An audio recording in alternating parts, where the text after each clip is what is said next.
నమస్తే. బాలీవుడ్‌కి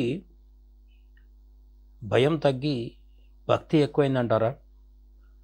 మనం జాగ్రత్తగా గమనిస్తే 100 ఏళ్ల పైగా చరిత్ర ఉన్న హిందీ సినిమా రంగానికి అంటే బాలీవుడ్‌కి జాతీయ నాయకులకు సంబంధించిన సినిమాలు తీయటం చాలా తక్కువగా అలవాటనే చెప్పాలి.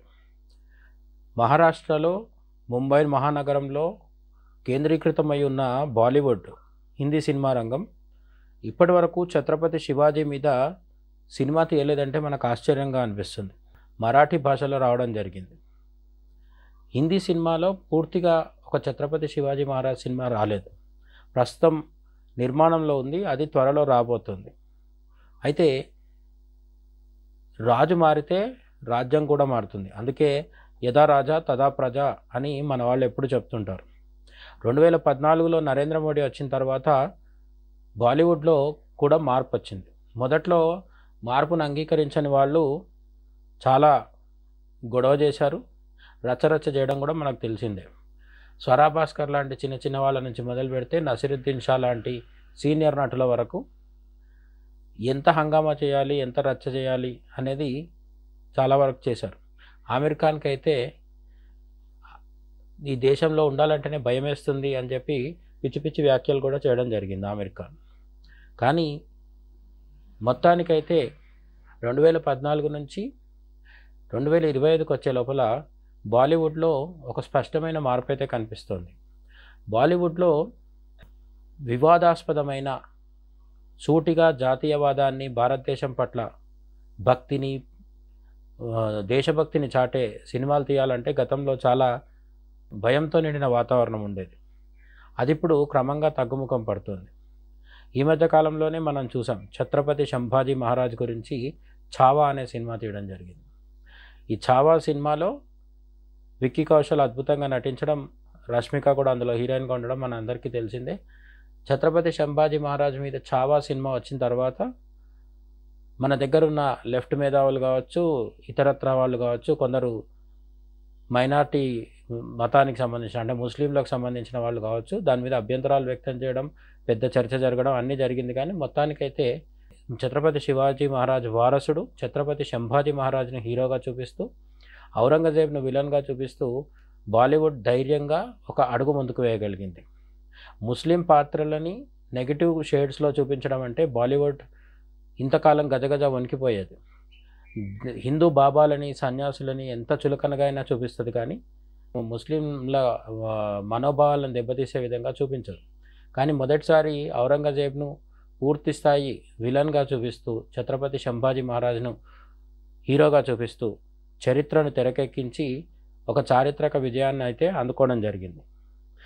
ఈ ఛత్రపతి సంభాజీ మహారాజ్ ఛావా సినిమా కంటే ముందు కూడా ఇదే విక్కీ కౌశల్ శామ్ బహదూర్ అనే సినిమాలో కూడా జాతీయవాద సంబంధమైన కథాంశంతోనే రావడం జరిగింది.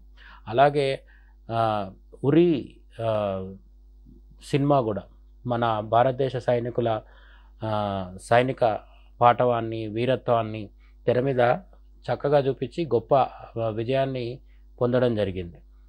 మన సర్జికల్ స్ట్రైక్స్ని, బాలాకోట్ బాంబు దాడుల్ని, వీటన్నిటిని కూడా సినిమా రూపంలో చక్కగా బాలీవుడ్ చూపించడం జరిగింది. ఈ విధంగా బాలీవుడ్ గతంలో ఎంచుకొని కథల్ని ఇప్పుడు ఎంచుకుంటూ వస్తుంది. అలాగే ఈ మధ్యకాలంలో రణ్దీప్ హూడా చేసిన సావర్కర్ సినిమా కూడా వివాదాస్పదమైనప్పటికీ విజయవంతంగా ప్రేక్షకుల నుంచి అయితే మన్ననలు పొందగలిగింది.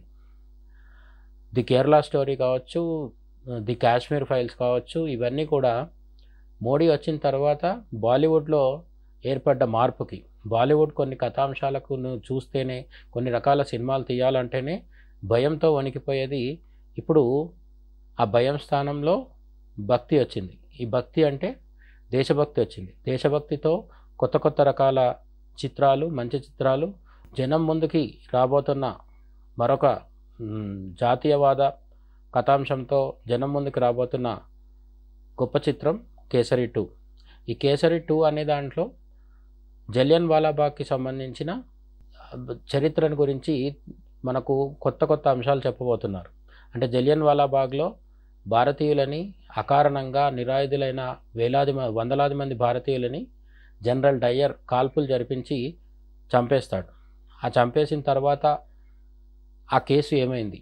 ఆ కేసుని బ్రిటిష్ వాళ్ళ కోర్టుల్లోనే బ్రిటిష్ జడ్జిల అంటే తెల్లతోలు జడ్జిల ముందరనే మన నాయకుడు ఒక ఆయన, మన లాయర్ ఒక ఆయన వాదించి ఆ కేసులో భారతదేశానికి న్యాయం జరిగేలా చేస్తారు. ఆయనే శంకరన్ నాయర్. నిజానికి ఈయన కాంగ్రెస్ పార్టీకి ఒకప్పుడు జాతీయ అధ్యక్షుడు.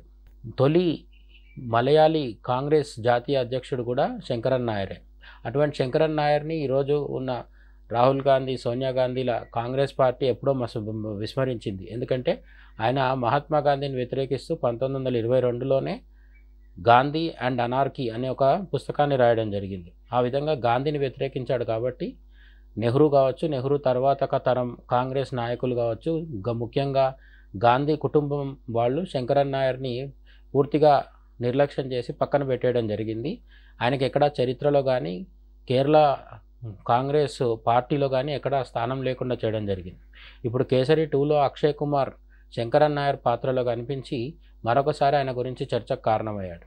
బాలీవుడ్ ఈ విధంగా కేసరి అనే సినిమాతో అక్షయ్ కుమార్ గతంలో బ్యాటిల్ ఆఫ్ సారాగర్హి అంటే సారాగర్హి యుద్ధంలో 21 మంది సిక్కు సైనికులు 10,000 మంది ముస్లిం ఆక్రమణదారులతో వాళ్ళతో చేసిన వీర పోరాటాన్ని గొప్పగా చూపించి ఒక అద్భుతమైన బ్లాక్ బస్టర్ని అందించడం జరిగింది. ఇప్పుడు ఆ కేసరికి సీక్వెల్గా ఇప్పుడు వస్తున్న కేసరి 2లో అక్షయ్ కుమార్ శంకరన్ నాయర్ పాత్రలో కనిపించి the case that shook the umpire అనే బుక్ ఆధారంగా కేసరి 2ని రూపొందించడం జరిగింది.